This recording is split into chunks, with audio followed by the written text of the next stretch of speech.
circling back to your time at ESPN, after 23 years in 2003, you end up leaving for Showtime. Why that happened?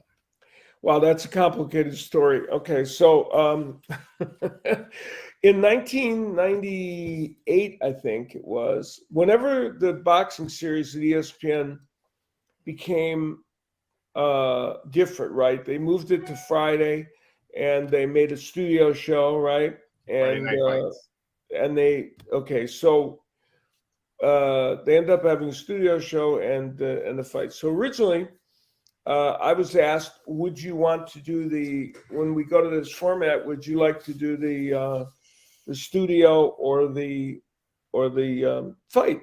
And I said, well, I don't know. I said, I might be interested in the studio, even though it means I have to travel every week to Connecticut to do it. I said it would be a different thing and it might be intriguing. The next thing I hear from them after asking that question is, we're not going to use you on the series.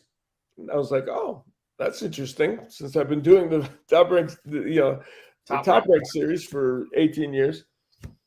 And I was still signed up to ESPN for 2 more years. So it wasn't like they didn't fire me because I was still with the network. So, okay. And there was a little brouhaha at the time about it. People thought it was odd, but whatever. It's their prerogative. It's their network. So, and I never caused a fuss over it. When I was asked about it, I almost always said no comment.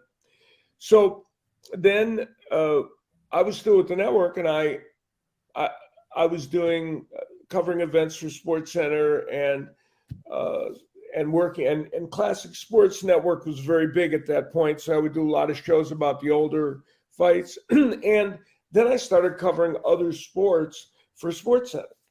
I played baseball when I was younger, and I'm a big baseball fan. So I would go cover baseball for SportsCenter, which was fun, and I really enjoyed doing it. I covered some NBA. One year I worked on the draft. So I was having what turned out to be a really good year or two while I was doing that. In the meantime, my contract is about to end, and I'm thinking, shoot, they're probably not going to ask me back, so I got to start looking for other things that would work. And to my utter amazement, they called me up and said, all right, well, we're ready do you want to sign a new contract? I almost fell off my chair. I was like, really? It was interesting. So I did it. I'm going to reveal something here that I've never said. So I was at that time starting talks with Showtime to go over and do boxing. It didn't, I won't even lay blame or say exactly why, because it was a little complicated. It didn't quite happen. And so because it didn't happen, I wanted to be employed, of course. So I signed another 2-year contract around 2002. I signed another 2 or 3-year contract with ESPN. Okay. Now I'm going along and I'm doing the same stuff I was doing before. They kept me off all boxing. It's like as if, there was the remote people that did boxing, they didn't even know my name anymore. Like I was kind of close, right?